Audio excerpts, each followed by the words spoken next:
Hmm. That's why I'm a startup guy. I love it. I can never work for anyone. It's like impossible Right. because Right. like I need like the second something doesn't work out, I'm just going to disagree with it to oblivion. Yeah. And I just can't, I can't be like, well, I'm just going to agree with it. Because once I agree with it, it's like, I'm checked out. I'm already like, well, the second, there's no effort I can put in that's going to change the outcome. So I'm just going to Yeah. dip out and do something else. That makes sense. It's going to become easy quickly. That's kind of why I was thinking of just being an investor in it, maybe just the strategic oversight of everything, but then have somebody else actually run and operate it, because it would just be something I would invest in and then check out. Yeah. Oh, Yeah, but then it's like your investment's tied to the performance. You go back into the dynamics of running it. So it's like, exactly. it's hard to be an investor and Yeah. just check out because, the person who's running it is Hmm. probably going to have the same mentality. I'm just going to Hmm. manage it and hire someone lower and then dip out too, And because then dip out. that's what my boss does. Yeah. So the company that you run reflects your behavior. Right. It's very rare that you can, like, even for my company, if I degrade an effort, everyone at my company also degrades an effort. And if I pump it up, everyone else pumps up. So that is, I don't think it's possible to say I'm going to do this operation and then kind of do it like 20%, because if you're half-assing it, everyone's going to half-ass it. That's and your marketing true. will half-ass, and then you'll see like, well, why is it not performing well and everyone else is performing well? Well, maybe the other franchise owners this is your only thing, and they have to make it work. So they're obviously they're gonna put 110% effort into it. Their employees are putting 110% effort into it. So It's all about finding good people, isn't it? Like the whole thing runs on finding good people that match your energy, that understand the role, right? And what is their role, and working within their role and within their gifts. That's something I keep coming back to with whatever decision I'm having to make. It's about people, and people functioning in their working genius. And when you are all in the roles that you are loving and wanting to do, for example, Shannon, right? Our web developer and website whisperer and everything amazing, right? She handles help desk support. She loves helping people. She loves solving problems. She loves being in the details and doing. She doesn't love all the client facing stuff. She doesn't love networking and talking to get business. She doesn't love being, social. And I'm like, we are a great pair, because I love everything that she doesn't for the most part. And she loves everything that I hate. So when we get together, it's awesome. Like, we just finished an amazing client project together. And the way that we operate within how we like to work, I know that I can trust her and just send her something, and then it's hands off. And then the second there's an issue, she knows that I'm going to handle it with the client, right? And I'll talk to the client when I'm not out this week injured. But then I can also say, hey, she's been in business long enough. I can literally say, hey, I'm out of office. I'm at the doctor. I'm out today. Like, I'm done. This is what I need you to do. Boom, boom, boom, boom. Please call this person. Please connect with this person. Please figure this out. Please get these credentials, go in and log in. And she handles all of it. And it's like, to have that person with you, like, I've been noticing, I mean, she's a co-founder of Tend to Launch for a reason. I think when you meet those people that complement you in the ways, whatever it is that you hate working or you love working, and then you guys are just like the yin and the yang, that is a cool partnership. That's why we share an office, because I've looked to her a lot for what else could we found together, because I think our dynamic is actually really good. And that's exciting. And so I think when you find good people, you just got to hang on to them, and then you can start creating shit together, and you can go figure out what else you're going to conquer, Yeah, I mean, I mentioned this before.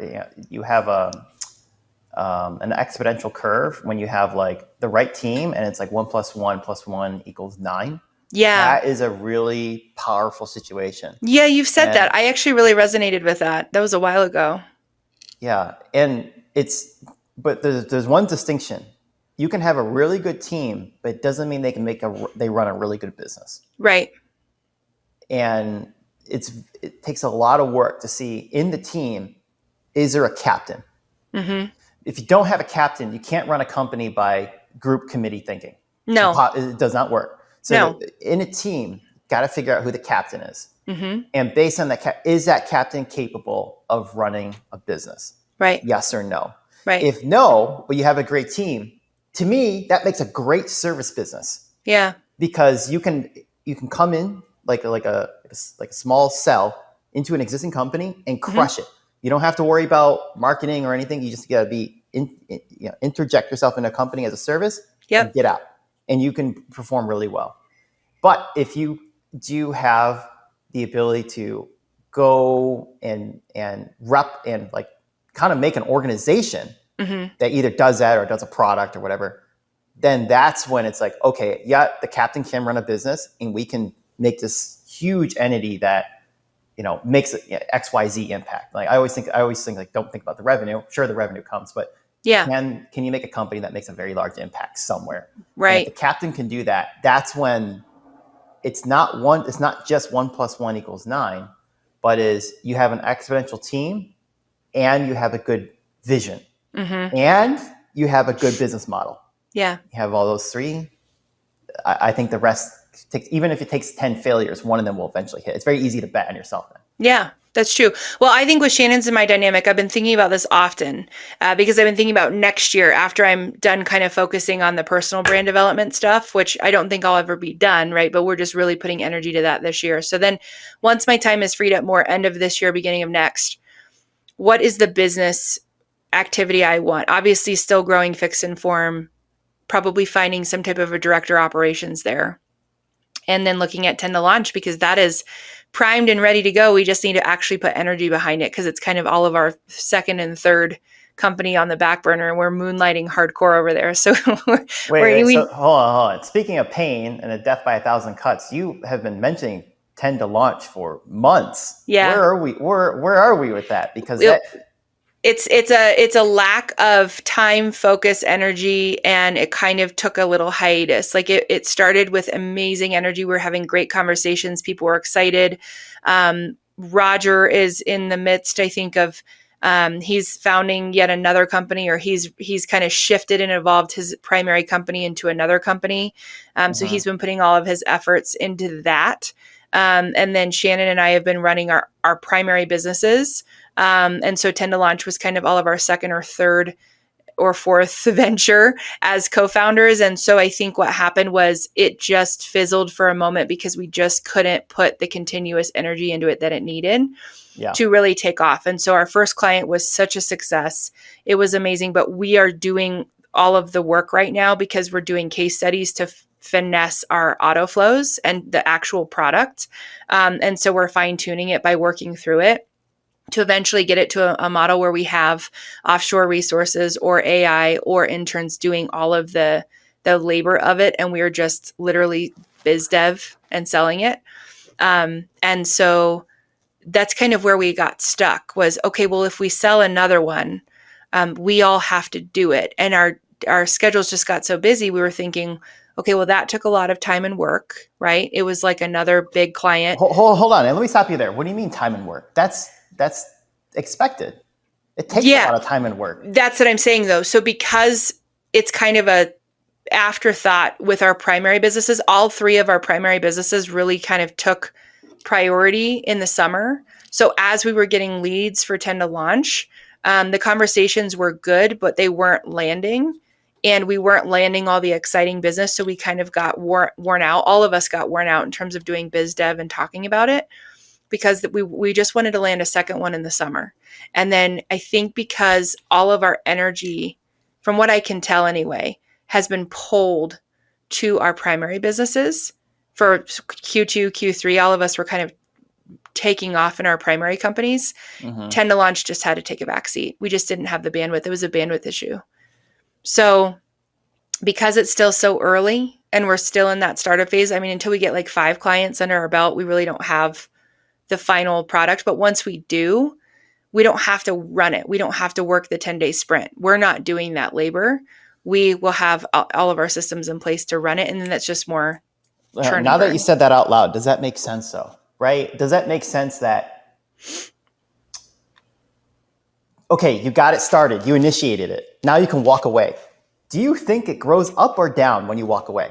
Oh, down, for sure. So what's the point? So that's what we're trying to figure out. So we have, we've had an owners meeting where one of us couldn't make it. It's just, it goes to show, like, we have owners meetings, but somebody can't make it because it's just not a priority right now. So I think Yeah. energy wise, it just needed to take a pause. And then all three of us are going to get back together and really figure it out and say, do we want to continue pursuing this? What is the point, right? We have a beautiful brand. We have a beautiful product. We have a beautiful opportunity. It's going to take us through AI branding in the future, right? We have it. It's all there. And we can brand someone in 10 days. Like, the fact that we can do it, I know there's going to be a time for it, but right now I need input from my co-founders. We all have to do this together. And I've sensed that everybody needs a pause because they're so busy elsewhere. It's a bandwidth issue. So I think one of the biggest things is, even if you come back up, I don't think there's a model. What you're describing, I disagree that you can just say, well, let's get 5 or 10 more customers and then you can kind of go back to doing your own thing. No, because what happens is you got no more you got no more, there's no incentive for you guys to sell, because that's not your only business. I was just having the same conversation with my wife. If you have other businesses that bring in more revenue, why the hell would you ever work on another business that brings in less revenue, that demands the same amount of time? Yeah, that's it. Well, so essentially the model for Tend to Launch is a very small amount of our time for a larger amount of revenue in a shorter amount of time. So it actually is more revenue, shorter amount of time, when it actually will operate the way that we need it to operate. The model is that it's more revenue in 10 days for us instead of 4 months. And we can churn and burn them quickly once we get the capital to hire the people we need. We're going to hire a biz dev. We're going to hire a website developer. There's only a couple of people that we actually need to function as humans with our AI automations to make it work. The selling part is where the time commitment is. It's not the operation. The operation is great. You automated the operations piece. Yeah. We're already with AI today, like with developers, like even the developer we have. Yeah. That person's now 3x versus last year. Right. So everyone's operation should be lower, but now your sales has to be higher because you're not the only one doing that. Right. So now you have to figure out how to compete correctly. Your time invest, you can't actually, I would argue that you would actually be spending more time in that business than you previously thought, because it's not the operations that's going to take time. It's the sales and marketing. Right. You don't even have a great referral network. Otherwise you probably would have fulfilled your pipeline throughout the whole year. Exactly. Yeah. So, well, and it's interesting too, when you say this, I've been actually contemplating, how do we differentiate the Tend to Launch versus the Fix and Form client and the other clients of, Shannon and Rogers? Because I was thinking about this. What is my trigger? I still haven't really defined that. I need to go back to the drawing board on that, of what is my trigger to say, oh, we're going to get you branded and Tend to Launch through that model, or, oh, we're going to do Fix and Form. What is that actual trigger? Why would someone need one versus the other? And I've actually diversified it by the client type, and because the client does matter drastically. There's clearly an agency client that needs a lot more hand-holding, that needs a lot more partnership, and needs a lot more time. And then there's clearly the Tend to Launch client that is quick, fast, ready to pull up a seat at the table and get it sprinted in 10 days. And they're involved. They have to be there every day at the 30-minute design review call, like every day. That's how we do it. Every single day, you're spending 30 minutes plus email back and forth with us on approvals, creative, answers to questions, like all the bullshit, right? The login credentials. Hey, I need that access code. Give it to me now. Like, you have to be present for 10 days to do it. So it's a very different client. But what are those characteristics that we need to frame out in writing so that all of us who are doing biz dev, because the three of us were, can really figure out that, oh, that's a Tend to Launch client, I think that's actually where we got stuck. Conflict of interest. In my head, there's just conflict. You guys are all targeting the same audience, and then who wants that money? Right. It is interesting. Really simplifying it. It's like, okay, if all of them are meant to be like starting a brand, do you want to do it manually and then take more money, or do you want to give it to Tend to Launch and then divide it up because it's automated? Exactly. Right? I know it is. And I think too, I think we designed it and developed this company as maybe a future, which is kind of why it's on pause right now, because a lot of us saw it as the way AI is taking our work anyway, is possibly, Fix and Form might just evolve and roll into the Tend to Launch model, because the traditional agency model might be null in the next year or two with AI. And I don't think AI is taking anyone's jobs. It's folks aren't adapting correctly, right? You can't. Everyone's trying to automate AI with marketing. Yeah. But if everyone's doing, the whole purpose of marketing is differentiation. So if everyone's doing the same exact automation, how are you differentiating? Exactly. I've actually So often you need thought about someone. this. You need Yeah. real people to manage. The whole point of AI is to save time on the task no one wants to work on. Yeah. But what we want to work on is like those ideas. They're like, what if we did X, Y, and Z, and then we spin it 360, 180 degrees. What does that look like as an idea? Right. That is what humans. You need a person to do that. So I think agree. the model, we call that person the robot wrangler, because you still need the person who's going to do all the ideation and the strategy with you, and then connect all the dots with all the robots and wrangle all of the robots to do all of the admin and support function for like those our ideas. podcast, like this podcast, right? When we ship it out, there's whether it's automation, or there's a little AI that distributes to that figures out the title, that figures out the description, and then ships it out to all the platforms right on podcast release. Right, that used to be a task that was done manually. Now it's completely automated. Yeah, no one wants to do that work. That's an example where AI is like perfect. That's not replacing a job. That's saying the person who used to do it can now do something more meaningful. Right. And AI and agencies that don't adapt to the market and blaming AI, it's because they're not using AI correctly. So they're just shifting the blame directly. Their intentions and the expectation of what AI should be doing for them is wrong, right? We have to think about what is our intention with using AI, and how do we know to use it correctly so that we can involve the people who are in the agency using AI to enhance their job. And that is where, we talk about a lot of the pain that's going on with this year with market dynamics. I know a lot of agencies are just like kind of slowly dying.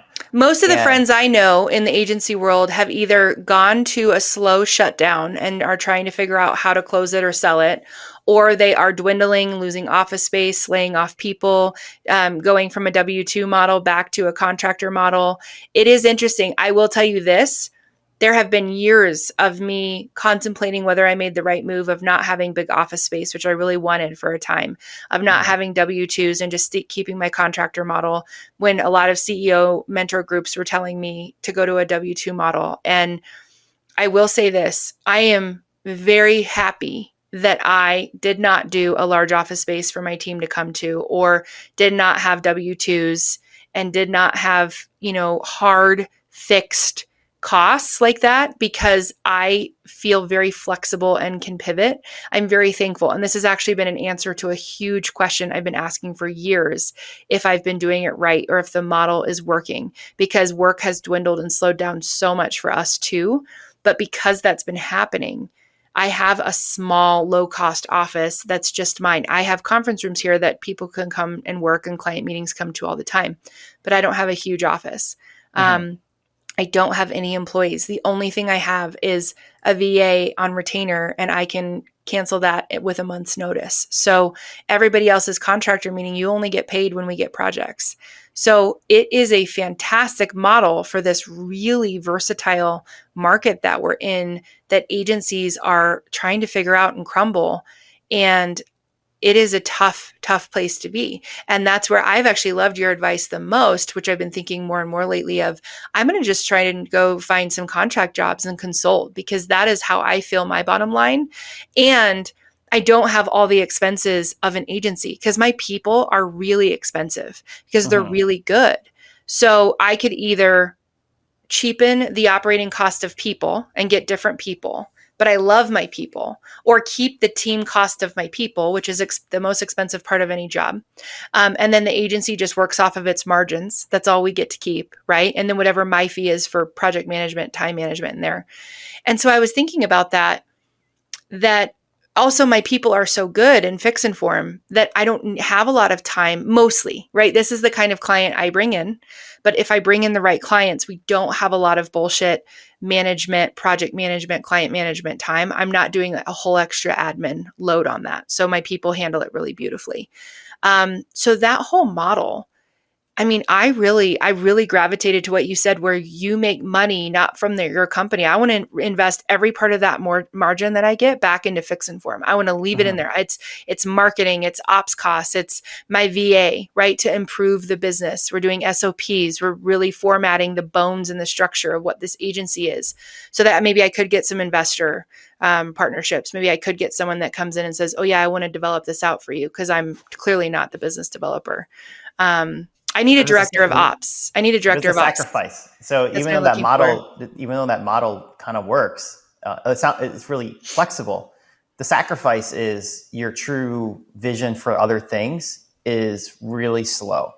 Like Yeah. if I were to replay my last 10 years, hmm maybe a better way to say this, if I would give advice to my 10-year-old self, or 10, like my what, 10 years ago, self. 10 years ago. Yeah. So 25 years old, I would Yeah. say stop consulting. Just deal with the pain.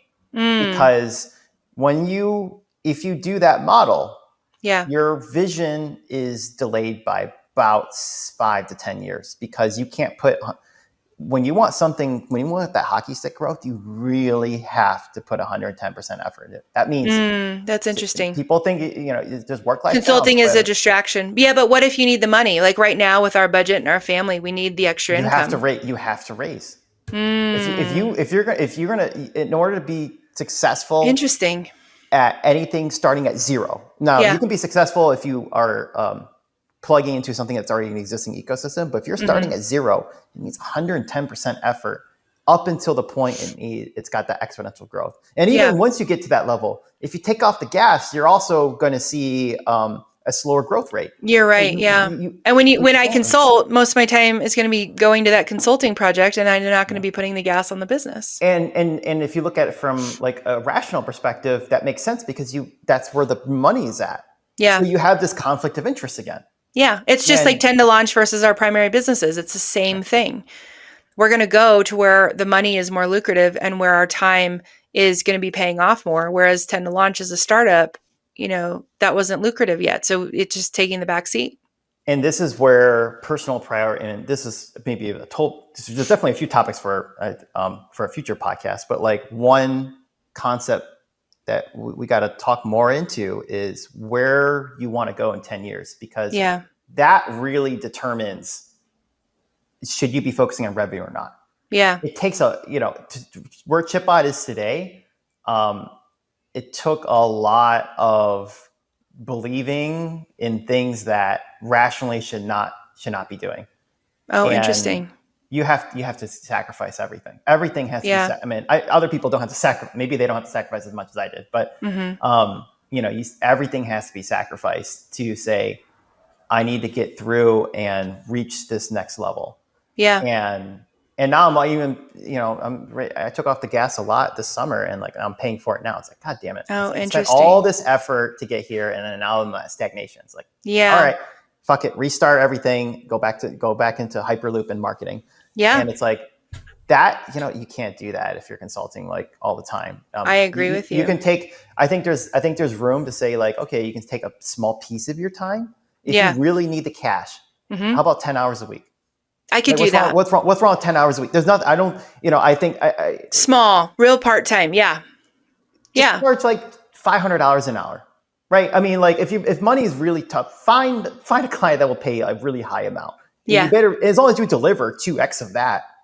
What's the problem? So wherever your expertise is, right? Figure out what the value output of that is, and then just work your rate around that. If you're producing $10,000 worth of value every month, okay, great. Charge $5,000. Charge $5,000 a month. Everyone wins in that situation. It's easy, and then it's also low time effort, and then you can just commit your 90% or I don't think there's anything wrong with working 48 hours a week or 50 hours a week, right? So if you're spending 10 hours a week on consulting and 40 hours a week on your primary mission, that's going to be the next 10 years.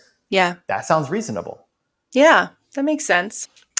Well, that's it for today's episode of OnlyFounders. Thanks for joining us, guys. We'll see you next time. Thanks, Matt. Thanks, Ann.